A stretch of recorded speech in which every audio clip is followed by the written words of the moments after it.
Master minds commerce చదవాలనుకునే 10th inter విద్యార్థుల తొలి ఎంపిక. ఉద్యోగులకు గుడ్ న్యూస్. పీఎఫ్ నిధుల ఉపసంహరణ ఇక మరింత ఈజీ కాబోతోంది. చాన్నాళ్లుగా వినిపిస్తోన్న డిజిటల్ సంస్కరణలకు కౌంట్ డౌన్ మొదలైంది. నెలాఖరులోపే పీఎఫ్ విత్డ్రాయల్స్ కు యూపీఐ, ఏటీఎం సేవలు అందుబాటులోకి తెచ్చేందుకు కేంద్రం చర్యలు చేపట్టింది.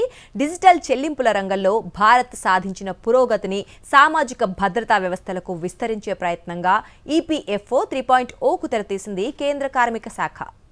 ఉద్యోగుల భవిష్య నిధి సంస్థ తన డిజిటల్ సేవలను మరింత విస్తరించే దిశగా కీలక అడుగు వేస్తోంది. ఈపీఎఫ్ఓ 3.0లో భాగంగా యూపీఐ యాప్లు, ఏటీఎంల ద్వారా నేరుగా పీఎఫ్ నిధులు విత్డ్రాయల్ సౌకర్యాన్ని ఈ నెలాఖరులోగా అందుబాటులోకి తీసుకురానుంది. National Payments Corporation of India NPCI సహకారంతో రూపొందించిన ఈ వ్యవస్థకు సంబంధించిన టెస్టింగ్ ఇప్పటికే పూర్తయిందని కేంద్ర కార్మిక శాఖ వెల్లడించింది. త్వరలోనే అధికారిక ప్రకటన వెలువడే అవకాశం ఉందని చెబుతున్నారు. కొత్త విధానంలో పీఎఫ్ ఖాతాలో ఉన్న మొత్తంలో 75% వరకు నిధులను వెంటనే బ్యాంకు ఖాతాలోకి బదిలీ చేసుకునే అవకాశం ఉంటుంది. మిగిలిన 25% రిటైర్మెంట్ కోసం సురక్షితంగా ఉంటుంది.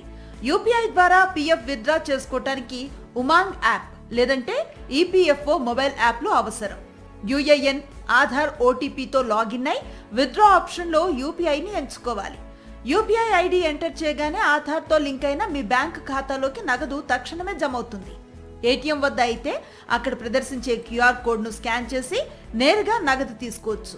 అలాగే ఈపీఎఫ్ఓ 3.0 కింద పీఎఫ్ లింక్డ్ ఏటీఎం కార్డులను జారీ చేసే ఆలోచనలో ప్రభుత్వం ఉంది. ప్రస్తుతం పీఎఫ్ డబ్బులు తీసుకోవాలంటే క్లెయిమ్ దాఖలు చేసి ఆమోదం కోసం వేచి చూడాల్సి వస్తోంది. కొత్త విధానం అమల్లోకి వస్తే ఈ ప్రక్రియ మరింత సులభం, వేగవంతం కానుంది. ఈ మార్పుతో ఉద్యోగులకు అత్యవసర పరిస్థితుల్లో తక్షణ ఆర్థిక సహాయం అందుబాటులోకి వస్తుంది. అదే సమయంలో పారదర్శకత, జవాబుదారీతనం కూడా పెరుగుతాయి. అయితే పదవీ విరమణ నిధుల భద్రత దృష్ట్యా పటిష్టమైన ధృవీకరణ, మోసాల నివారణ వ్యవస్థలు అవసరమని నిపుణులు సూచిస్తున్నారు.